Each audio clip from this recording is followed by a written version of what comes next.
آپ کے الا باللہ العلی العظیم اعوذ باللہ من الشیطان الرجیم بسم اللہ الرحمن الرحیم الحمدللہ رب العالمین والعاقبۃ للمتقین والنار للمنافقین والصلاة والسلام علی سیدنا ونبینا وشفیع ذنوبنا وطبیب قلوبنا ومولانا ابی القاسم محمد وآلہ طیبین الطاہرین المعصومین المظلومین المنتجبین الذین اذهب اللہ عنہم الرجس وطہرہم تطہیرا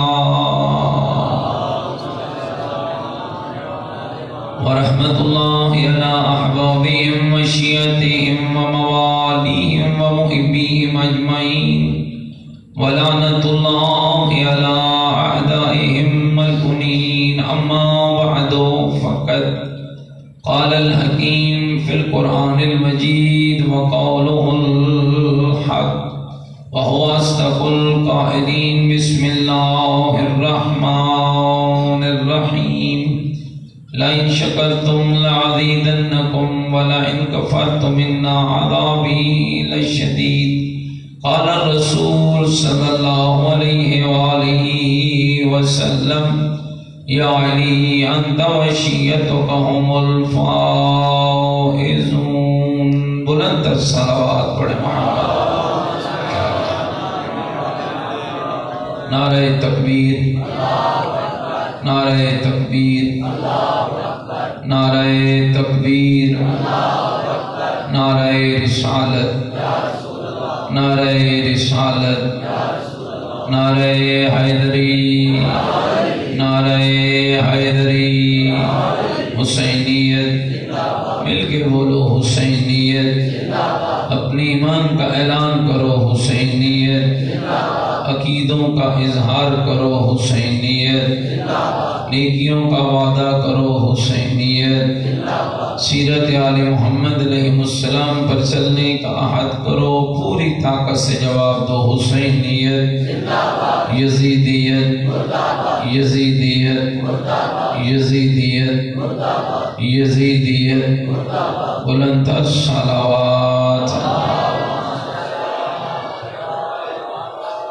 اللہ رب العزت کے چہاردار معصومین علیہ السلام اب سب کا چہلوں میں مظلوم کربلا میں حاضر ہونا اپنی بارگاہ میں عبادت شمار فرمائے۔ مالک ہم سب کو اہل بیت کا سچا شیعہ عزادار ماتمی نمازی اور دیندار بننے کی توفیق عطا فرمائے۔ میرے عزیزو بزرگوں دوستو، حمد کے لائق ہے وہ ذات جس ذات احدیت نے ہم سب کو مسلمان بنایا اور پھر آل محمد کا غلام بنایا۔ دنیا اس وقت جن مسائل کا شکار ہے ان میں سب سے بڑا مسئلہ معرفت کا ہے، اور یہ اللہ نے آپ کو پاکیزہ ترین مذہب عطا کیا جس مذہب کی پہلی گفتگو ہی یہ ہے کہ عبادت کی قبولیت کے لیے معرفت کا ہونا ضروری ہے۔ گل میری سمجھ آ رہی ہے؟ آج الحمدللہ آپ اس بات کو دیکھ رہے ہیں کہ آج بھی کل کا جو دن گزرا ہے وہ آپ کے مکتب کے لیے بڑی اہمیت کا حامل تھا، اس لیے کہ دنیا جہان کے دشمنان کی نظریں آپ پر لگی ہوئی تھیں کہ ہم نے جو ان کو تنگ کیا ہے اور ان کو آزمانا چاہا ہے، تو آل محمد کے ماننے والے آزمائش کی اس گھڑی میں کہاں تک آگے بڑھتے ہیں۔ اور مجھے فخر سے یہ کہنا پڑ رہا ہے اب کہ ملک پاکستان کی زمین کا کوئی کونا کل ایسا نہ تھا جس پر حسینیت زندہ باد اور یزیدیت مردہ باد کی صدا نہ پہنچی۔ میرے دوستو، یہ بہت بڑا خدا کی طرف سے آپ پر عطیہ تھا، اور میں کہتا ہوں کہ شاید وہ کہ اس لیے کہ اپنی سوچ ہے کہ اللہ رب العزت نے اسی ذریعے سے تمہیں ایک ہونے کا موقع عطا فرمایا، اس لیے کہ تمہارا دشمن اس وقت اس انداز میں تمہیں ختم کرنے کی ناپاک سازش کر رہا ہے کہ جدا جدا کر کے، الگ الگ کر کے ایسے لوگوں کو مکتب اہل بیت میں داخل کیا جائے کہ جن لوگوں کے عقائد، جن کے نظریات اور جن کی باتیں مکتب آل رسول کے اہداف اور مقاصد کے خلاف ہوں، اور پھر انہی لوگوں کے ذریعے ملت تشیع کو بدنام کیا جائے اور ان کو اقلیت قرار دے کر کہا جائے کہ یہ تو مسلمان ہی نہیں ہیں۔ لیکن الحمدللہ کل پاکستان کی سرزمین پر، دنیا کے کونوں کونوں میں، اور میں کہا کرتا ہوں یہ بہت بڑا پیغام تھا دنیا کے لیے، نعرے تو لگے تھے کہ ہم مٹا دیں گے، کاٹ دیں گے، یہ کریں گے، وہ کریں گے، پورا دن عزادار اس سرزمین پر لبیک یا حسین کے نعرے لگا کر پر امن رہ کر خلوص اور عقیدت کے ساتھ یہ ثابت کرتے رہے کہ مخلوق خدا کو تنگ کرنے والے اور ہوتے ہیں، حقوق العباد کو ادا کرنے والے اور آپ کے مکتب نے ایک بہترین پیغام دیا، اور میں چاہتا ہوں کہ ہم اس جانب متوجہ ہو جائیں۔ میرے دوستو، یاد رکھنا اس وقت سب سے جو ضرورت ہے، 2014 کے اندر اللہ رب العزت نے ہمیں توفیق دی، ہم نجف اشرف زیارات کے لیے گئے، آیت اللہ العظمیٰ سید علی سیستانی دامہ ذل العالی سے ملاقات کا شرف نصیب ہوا۔ سید بزرگوار کے ساتھ جب گفتگو ہوئی تو میں نے عرض کی کہ قبلہ، ہم پاکستان میں واعظ ہیں اور خطیب ہیں، ذرا ہماری رہنمائی فرمائیے کہ ممبروں پر ہم کس بات کو بیان کریں۔ توجہ رکھنا دوستو، کس گفتگو کو بیان کریں، کون کس موضوع پہ بات کرے۔ تو ایک ہی جملہ سید نے کہا کہ اس وقت تمہارے پاکستان میں سب سے بڑا مسئلہ یہ ہے کہ مومن کے حق سے آگاہ نہیں ہے، اور یہ سب سے بڑا مسئلہ ہے۔ میں آپ کی خدمت میں عرض کرنا چاہوں گا، برادریاں تک جدا ہو رہی ہیں، ایک ہی گھر کے اندر فساد پیدا کیا جا رہا ہے، ایک ہی محلے کے اندر فساد ہے، ایک ہی معاشرے کے اندر فساد ہے۔ لیکن میں کہتا ہوں شیعان حیدر قرار، لوگ ایک دن بکھرتے ہیں پھر ساری زندگی نہیں سمٹ سکتے۔ یہ صدقہ ہے حسین ابن علی کا، جس کے نام پر خدا نے تمہیں کل اکٹھا کیا ہے، اور ایسا اکٹھا کیا ہے کہ نہ کوئی لیبل تھا، نہ کوئی اور نعرہ تھا، نہ کوئی اور بات تھی، نہ یہ اعلان تھا کہ یہ فلاں گروپ ہے، نہ یہ اعلان تھا کہ یہ فلاں گروپ ہے، نہ یہ اعلان تھا کہ یہ فلاں گروپ ہے۔ کل ایک ہی گروپ دنیا کے کونے کا ابھرا ہے جس نے ثابت کیا ہے کہ حسینی اور ہوتا ہے، یزیدی اور ہوتا ہے۔ اور الحمدللہ شاید میرا رب چاہتا ہے، بہت لوگوں نے کہہ لیا، بہت لوگوں نے دیکھ لیا، بہت لوگوں نے سن لیا، اور شاید میرے اللہ کی مرضی یہی ہے کہ دنیا میں دو ہی گروہ بن کے ابھر آئیں، یا حسینیوں کا گروہ ہو یا یزیدیوں کا گروہ ہو۔ اور یاد رکھنا دوستو، دونوں گروہوں کی پہچان ان کی زبان نہیں، ان کا کردار ہوگا۔ حسینی وہ ہوگا جو اپنے کردار سے حسینیت کو ثابت کرے گا، اور یزیدی وہ ہوگا جو اپنے کردار سے یزیدیت کو آشکار کرے گا۔ اس مشکل دور کے اندر آپ گھبرائے تو نہیں بیٹھے میری بات سے، اس مشکل دور کے اندر اور ان مشکل حالات کے اندر آئیے ذرا میں اور آپ مل کر سوچیں کہ ہماری شرعی ذمہ داری کیا ہے، اس ممبر کی ذمہ داری کیا ہے، اس مصلح کی ذمہ داری کیا ہے۔ میرے دوستو، یہ بہت پاکیزہ ممبر ہے جس پر آپ نے مجھے بٹھایا کہ اتنے بندے سننے آئے، مجھ سے پہلے شاہ صاحب کو سن کے گئے، شام تک آپ سنیں گے۔ اگر 6 توجہ رکھنا بھائی، اگر 6 مقرر بھی پڑھیں اور ہر مقرر کو 500 بندہ سنیں تو یہ کتنے بن جائیں گے؟ ہر مقرر کو اگر 500 بندہ سنیں اور 6 پڑھنے والے ہوں تو یہ کم از کم 3000 بنتا ہے۔ 3000 گھنٹہ، یعنی 1 گھنٹہ بھی اگر ایک مقرر پڑھے تو اس کا مطلب یہ ہوا کہ آپ کی قوم کا 3000 گھنٹہ ایک دن کے اندر اس منبر کے حوالے کیا گیا، تو ذرا خود سوچو جس قوم کے 3000 گھنٹے کو اگر وہ سبق نہ ملے جو حسین کا تھا، میری گل مثال تو سمجھ آئی ہے یا کوئی نہ آئی؟ بھائی اگر 500 بندے بھی ایک مجلس میں بیٹھتے ہوں، 6 مقرر پڑھنے والے ہوں، تو 6 کو 5 سے ضرب دیں تو کہاں بات پہنچتی ہے؟ 6 5 30۔ تو اس کا مطلب یہ ہے کہ 3000 گھنٹہ ہے جو آپ نے اس ممبر والے شخص کو دیا ہے، چاہے وہ میں ہوں، چاہے وہ انیس شاہ صاحب ہو، چاہے وہ حاجی محمد حسن صاحب ہو، چاہے وہ کوئی اور پڑھنے والا ہو، آپ نے تو اپنا 3000 گھنٹہ ہمارے حوالے کر دیا ہے نا، تو یہ آپ کی امانت ہے۔ اور اس کا مطلب یہ ہے کہ ہم ممبر پر بیٹھنے والے اس 3000 گھنٹے کا حساب دیں گے کہ جو حسینیت کے نام پر ہم نے آپ سے لیا اور ہم نے کیا دیا، اس 3000 گھنٹے میں ہم نے دیا کیا ہے۔ آپ کی بات تو میں بات میں کروں گا کہ آپ نے کیا لیا ہے، کہ آپ لینا کیا چاہتے ہیں۔ آپ کچھ لینا چاہتے ہیں تو ہمارے سامنے آ کے بیٹھ گئے ہیں نا، جن کو نہیں لینا ہے وہ تو اپنے گھر چلے گئے ہیں، اور جنہوں نے کچھ لینا ہے وہ تو آ کر مجلس حسین میں بیٹھ گئے۔ تو میرے دوستوں یہ بہت نازک فکر ہے، اس وقت ہماری قوم کو بیدار ہونا پڑے گا۔ ایک لمحہ آپ کا قیمتی ہے، ایک گھنٹہ آپ کا قیمتی ہے، ایک دن آپ کا قیمتی ہے، اسے یوں ضائع مت کیجیے۔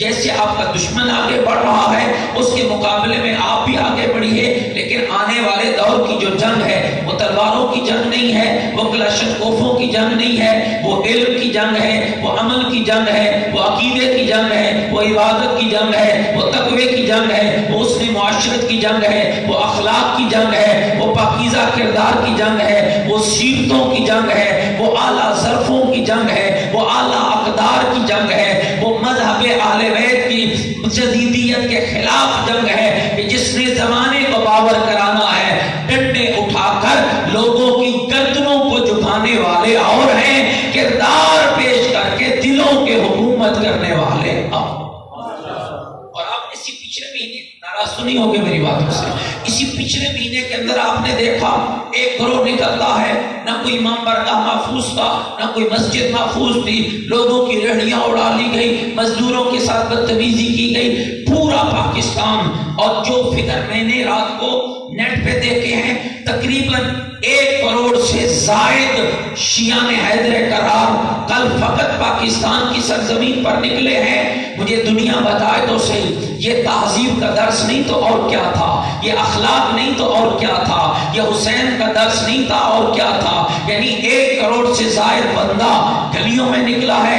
کوئی مجھے بتا دے کسی کا راستہ روکا ہو، کسی کا گھر لوٹا ہو، کسی کے مدرسے پہ حملہ کیا ہو، کسی کی مسجد پہ حملہ کیا ہو، حتیٰ کہ ایک پتا بھی اکھاڑ کے کسی کا پھینکا ہو۔ کوئی ایک ہی بتا دو کہ جس سے حسین والوں کی طرف سے جس کو کوئی اذیت ملی ہو۔ تو میرے بھائی یہ بہت بڑا پیغام ہے دنیا کے لیے کہ اذیت دے کر نام اور دنیا کے لیے بات کرنا اور ہے، کردار پیش کر کے حسینیت زندہ باد کا پیغام دینا۔ اللہ اکبر، یا رسول اللہ، یا اللہ صلی علی محمد وآل محمد۔ تو دوستو عرض یہ کرنا چاہ رہا ہوں، اس جنگ میں آپ نے جیتنا ہے، اور جیتنے کے لیے آپ کو کیا چاہیے؟ ذرا چند چیزیں سننا جو میں آپ کی خدمت میں عرض کرنا چاہتا ہوں، گھبرائے تو نہیں بیٹھے میری باتوں سے۔ سب سے پہلے آپ کا رشتہ علوم اہل بیت کے ساتھ مضبوط ہونا چاہیے۔ آپ کے گھروں میں قرآن ہو، آپ کے گھروں میں نہج البلاغہ ہو، آپ کے گھروں میں سیف السجادیہ ہو، آپ کے گھروں میں عدیہ کی کتابیں ہوں، آپ کے گھروں میں فقہ آل محمد کی کتابیں ہوں۔ سب سے پہلے اپنے گھروں کے اندر علوم اہل بیت کو رواج دیں، اپنے بچوں کو قرآن کا قاری بنائیں، قرآن کا حافظ بنائیں، قرآن کا مفسر بنائیں۔ الحمدللہ ایک زمانے تک لوگ، میں حیران ہوتا ہوں، نیٹ پہ میں دیکھ رہا تھا ایک شخص جو ایران جاتا ہے، ایک بڑی کانفرنس میں وہ شرکت کرتا ہے، یعنی کتنا بغض آل بیت ان لوگوں کے دلوں میں بھرا ہوا ہے۔ ایسی کانفرنسوں میں شرکت کرتے ہیں جہاں قرآن پڑھا بھی جاتا ہے، قرآن سمجھایا بھی جاتا ہے، اور پاکستان آ کر کہتے ہیں جناب شیعوں کے ہاں کوئی حافظ نہیں ہوتا ہے، یہ حفظ نہیں کرتے ہیں، ان کے سینوں میں قرآن ٹھہر نہیں سکتا ہے۔ میں کہا کرتا ہوں الحمدللہ، جیسے قرآن علی والے کے سینے میں ٹھہر سکتا ہے کہیں اور ٹھہر ہی نہیں سکتا ہے، اور یہ دنیا کو پتا چل چکا ہے الحمدللہ۔ بہت اچھے اچھے ادارے ہیں جو اس وقت کھل چکے ہیں، اور جن اداروں کے اندر اپنے بچوں کو پڑھائیے، انہیں قرآن، اور ہم قرآن فقط رٹا نہیں لگاتے ہیں، الحم سے شروع کیا والناس تک رٹتے چلے گئے، نہیں، آپ کے مکتب میں الحمدللہ ایسے ادارے بن چکے ہیں جہاں قرآن پڑھایا جاتا ہے، سمجھایا جاتا ہے، ترجمہ سکھایا جاتا ہے، تفسیر سکھائی جاتی ہے، اور دنیا نے ان کمالات کو وقتاً فوقتاً بہت ساری جگہوں پر دیکھا۔ اور میں آپ کی خدمت میں بھی عرض کروں گا، سال میں ایک پروگرام اپنے اس علاقے کے اندر ان قرآن کا رکھیے، ان حفاظ کا رکھیے، تاکہ دنیا کو پتا چل جائے وہ زبان کتنا خوبصورت قرآن پڑھتی ہے جس کے سینے میں محبت اہل بیت کا نور ہے، تاکہ دنیا کو خبر ہو جائے وہ بچہ کتنا پیارا قرآن پڑھتا ہے جس کو گھٹی میں ماں نے ولایت علی کا نور پھیلایا تھا۔ میرے بھائیوں، اس وقت ضرورت ہے، اور الحمدللہ حیران ہوا، عالمی بزرگوار ہیں علامہ ظہور حسین خان نجفی صاحب قبلہ، وہ ایک دن خود سنا رہے تھے کہ وہ بچہ جس کو آپ شاید جانتے ہوں گے، سید محمد حسین طباطبائی، ایران کا ایک بچہ ہے جس نے 4 سال کی عمر میں پورا قرآن بھی حفظ کر لیا، پھر آگے بڑھا نہج البلاغہ حفظ کی، پھر آگے بڑھا صحیفہ سجادیہ حفظ کی، پھر آگے بڑھا اس نے کتب اربع کو حفظ کیا۔ اور میرے بھائیوں، اس بچے کا کمال یہ تھا، لوگ اپنی زبان میں سوال کرتے، یہ قرآن کی زبان میں جواب دیتا۔ یہ آپ کے مکتب کا یہ تو رائے اختیار ہے، مجلس میں آ جانا، سننا، رونا، گریہ کرنا، گھر چلے جانا، یہ کوئی معیار نہیں ہے۔ ثواب ضرور ہے، ثواب تو منکر نہیں ہو، لیکن معیار اپنا قائم کیجئے۔ جانتے ہو یہ معیار کس کا ہے؟ یہ جناب فضہ کا معیار ہے، جناب ام ایمن کا معیار ہے۔ واقعہ کربلا کے بعد جتنا عرصہ بی بی زندہ رہی ہے، لوگوں سے قرآن کی زبان میں بات کرتی رہی ہے، لوگ اپنی زبان میں سوال کرتے۔ جناب فضہ، ہم نے تو بی بی کا تعارف ہی کوئی الگ کرایا ہے، کبھی جبریل سے جھگڑا کرا رہے ہیں، کبھی نبیوں سے جھگڑا کرا رہے ہیں۔ نہ میرے دوست، ذرا غور کر، آپ یہ فرسودہ باتیں، کہانی اور قصے ختم کر دیں۔ فضہ انبیاء جتنی بھی مقدس بی بی ہے، کوئی اس میں شک نہیں ہے۔ آخر جسے زہرا بہن کا کہہ رہی ہے، اس کا کوئی تو مقام ہوگا نا، جسے علی بہن کہہ رہا ہے اس کی کوئی تو عزت ہوگی نا، جس کو حسنین، زینب کبریٰ اور ام کلثوم ماں کہہ رہے ہیں، اس بی بی کا کوئی تو وقار ہوگا نا، جس کی زبان پر ایک جملہ اور سنا دو، شہید محراب آیت اللہ دستغیب نے لکھا ہے کہ یہ بی بی جناب فضہ واقعہ کربلا کے بعد بی بی قرآن کی زبان میں بات کرتی۔ کہنے لگا، راوی کہتا ہے، میں نے دیکھا کہ ایک مستور ہے، پیاس کی شدت سے اس کی جان نکل رہی ہے، میرے دیکھتے دیکھتے صحرا کے اندر اس بی بی نے ہاتھ اٹھائے اور یہ جملے، توجہ رکھنا، یہ جملے ادا کیے، میرے مالک تو جانتا ہے میں تیرے محمد کی بیٹی زہرا کی کنیز ہوں۔ یہ لفظ ادا کیے، کہتا ہے بی بی کہنے لگی، اے میرے رب، اے میرے مالک، تو جانتا ہے میں تیرے محمد کی بیٹی زہرا کی کنیز ہوں، مالک کیا زہرا کی کنیز کو پیاس سے مار ڈالے گا؟ روایت کا راوی کہتا ہے ابھی بی بی کے جملے ختم نہ ہوئے، آسمان سے پانی کا پیالہ نازل ہوا۔ شہید محراب نے لکھا، بی بی نے وہ پانی پیا اور جب تک زندہ رہی پھر کبھی پیاس محسوس ہی نہ۔ اب خود اندازہ لگاؤ دوستو، جس بی بی کا مقام اور معیار جو ہو، بہت احترام ہے جناب فضہ کا، بہت عزت ہے جناب فضہ کی، لیکن میرے عزیزوں معذرت کے ساتھ کبھی بی بی فضہ کو انبیاء سے بلند نہ سمجھنا، جتنی مرضی عزت ہو جائے، جناب فضہ معصومہ نہیں ہے، اور نبی معصوم ہوتا ہے، منصوص من اللہ ہوتا ہے، اللہ کا نمائندہ برحق ہوتا ہے۔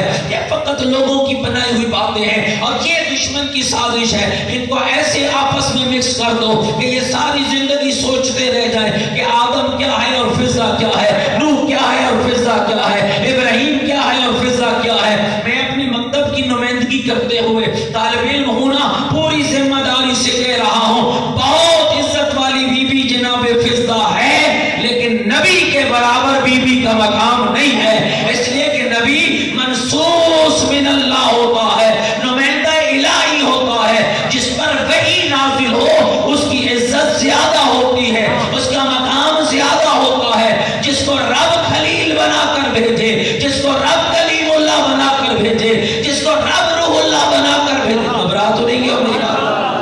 بہت عزت ہے۔ تو جو جملہ میں آج کرنا چاہتا اپنے موضوع سے ہٹ نہ جاؤں، 25 سال تک یا 35 سال تک واقعہ کربلا کے بعد بی بی فضہ نے قرآن کی زبان میں بات کی ہے، اور وہی روش الحمدللہ آج آپ کے مذہب میں چل نکلی ہے۔ یہ بچہ سید محمد حسین طباطبائی یہ بھی قرآن کی زبان میں باتیں کرتا ہے، لوگ اپنی زبان میں سوال کرتے ہیں، اور ایسے ایسے مجموع میں یہ سید زادہ، اب تو بہت بچے ماشاءاللہ آپ کے مکتب کے آ چکے ہیں کہ ہاں لوگ بیٹھے ہیں، ہاں موضوع موت ہے جی، فلاں سپارے میں موت کا ذکر کہاں ہوا ہے، وہی آیت وہی صفحہ وہ بچہ تلاوت کرے گا، فلاں سورہ میں موت کا ذکر کہاں ہوا ہے، وہی آیت وہی صفحہ تلاوت کرے گا، اور پھر خالی صفحہ اور آیت نہیں، ساتھ ترجمہ بھی کرے گا، ساتھ تفسیر بھی سنائے گا۔ میرے بھائیوں یہی کمال ہے آپ کے مذہب کا، جس نے خالی قرآن پڑھنا نہیں سکھایا ہے، قرآن سمجھنا بھی سکھایا ہے، قرآن کا عمل بھی سکھایا ہے۔ آپ کے پڑوسی ملک کے اندر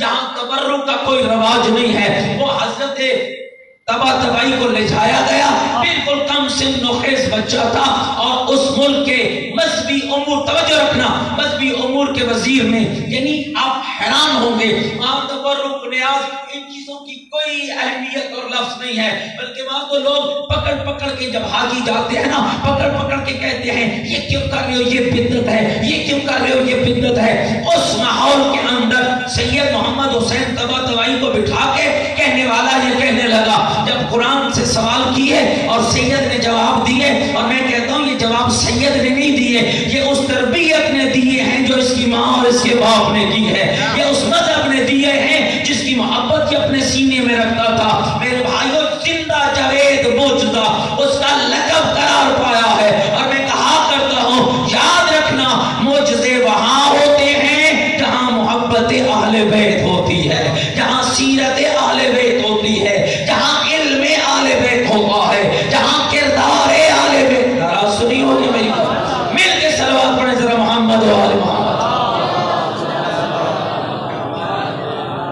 جتنی اللہ پاک نے طاقت دی ہے مل کے بلند تر صلوات پڑھیں محمد۔ ایک جملہ میں عرض کرنا چاہتا ہوں، اس ملک کے مذہبی امور کے وزیر نے کہا شہزادہ آپ چاہے پی رہے ہو نا، تھوڑی سی چاہے بتا دینا۔ کہا کیوں؟ کہا میں تیرے جھوٹے کو تبرک سمجھ کے پیوں گا۔ کیوں تبرک سمجھ کے پیے گا؟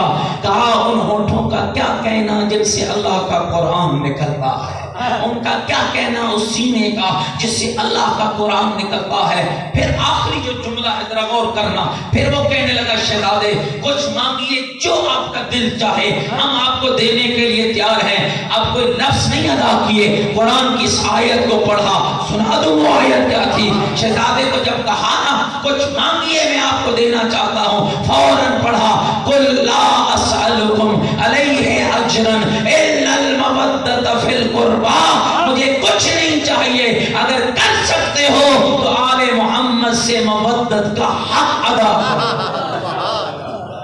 میرے دوستو یاد رکھو، اس وقت آپ نے دنیا کا مقابلہ کرنا ہے، سب سے پہلے ہر شے سے پہلے قرآن اپنے گھروں کے اندر لے کر آؤ، آپ کی نسلیں قاری قرآن ہو، صبح روزانہ اپنے گھر میں تلاوت کرو۔ دیکھو مومن کی علامات میں سے ایک علامت یہ ہے اس کی صبح کا آغاز اللہ کے قرآن کی تلاوت سے ہوتا ہے۔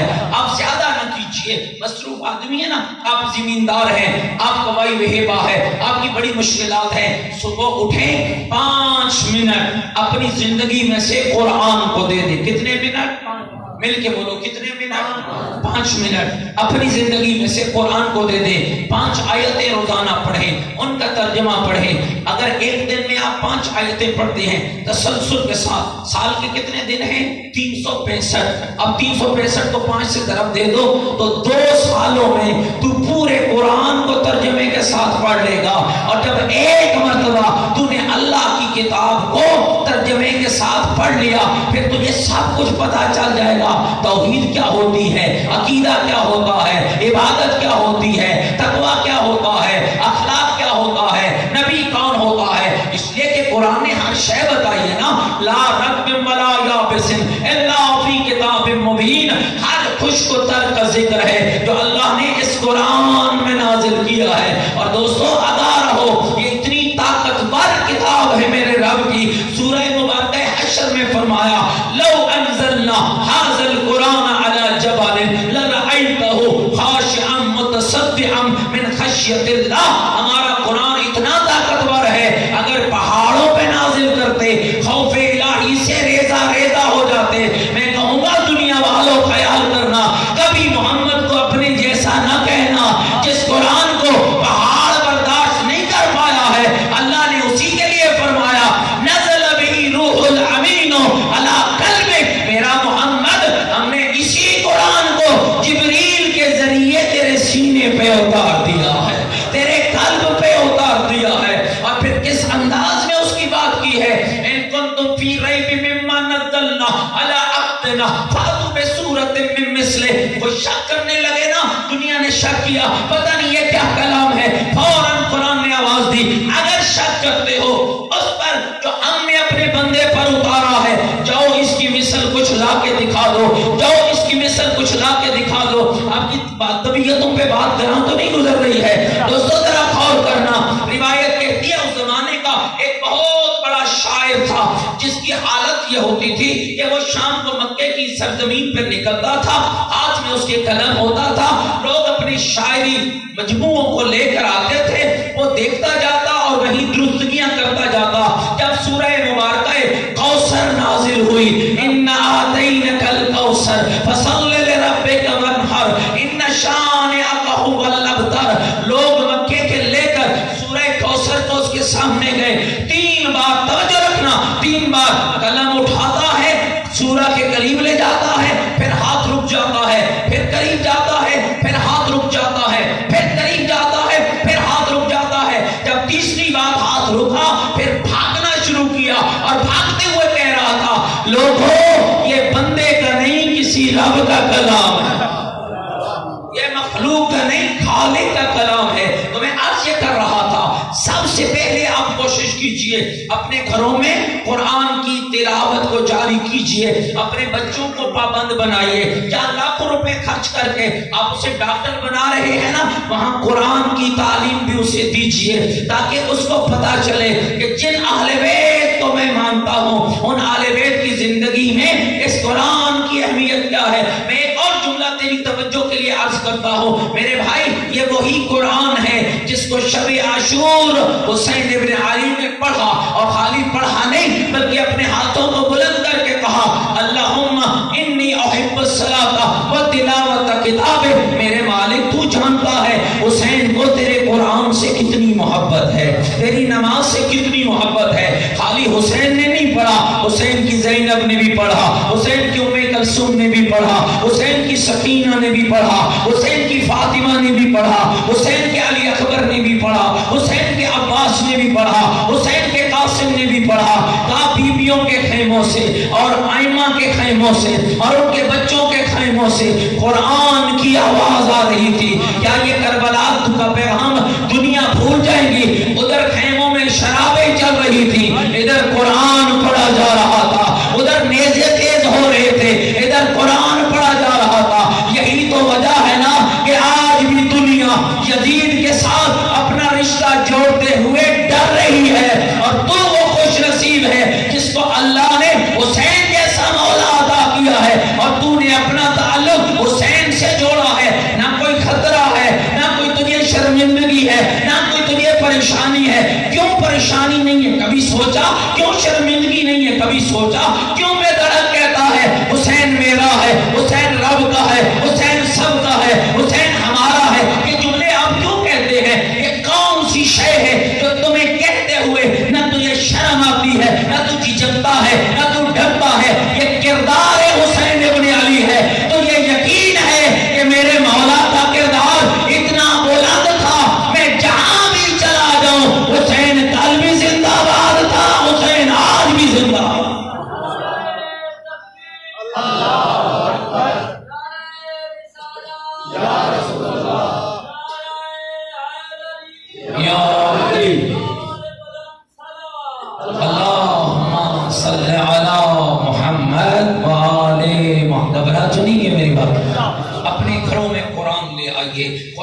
بعد پھر امیر المومنین کی نہج البلاغہ کو کنٹینیو پڑھیے، ایک ایک خطبہ مولا علی کا۔ میں جملہ کہا کرتا ہوں نا، مجھے خبر مل جائے نا کہ 30 سال میرا پرانا دوست تھا، کراچی میں میرے ساتھ رہتا تھا، وہ دنیا سے چلا گیا ہے، اس نے میرے نام ایک خط لکھا ہے، کہاں کا رہنے والا ہے، مثال دے رہا ہوں، کراچی کا رہنے والا، میرے نام ایک خط لکھا اور کہا جب بھی ہمدانی صاحب سے ملاقات ہو نا میرا یہ خط ان تک پہنچا دینا۔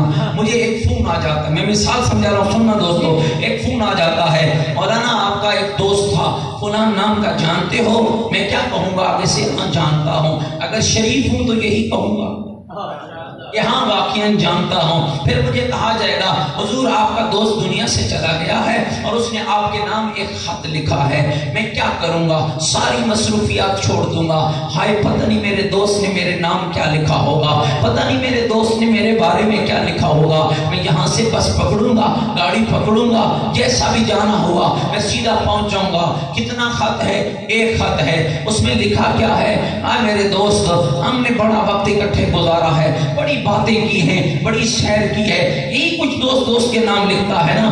آج شیعہ میں تجھے بتاؤں، تیرے علی نے تیرے نام 100 سے زائد خط لکھے ہیں، تیرے نام تیرے علی نے، جاگتے بیٹھے ہو سمجھ گئے ہو، علی سے بہترین مربی کوئی نہیں ہے، علی سے بہتر امام کوئی نہیں ہے، علی سے بہتر مولا کوئی نہیں ہے۔ 100 سے زائد خط ہیں جو تیرے مولا نے تیرے نام لکھے ہیں، 200 سے زائد خطبے ہیں جو تیرے مولا نے تیرے لیے بیان کیے ہیں، 450 سے زیادہ کلمات قصار ہیں جو تیرے امام نے تیری ہدایت کے لیے بیان کیے ہیں۔ اب مجھے بتاؤ، جن کا امام 100 خط اپنے شیعوں کے نام لکھے، اس کی شیعت کا معیار کیا ہونا چاہیے؟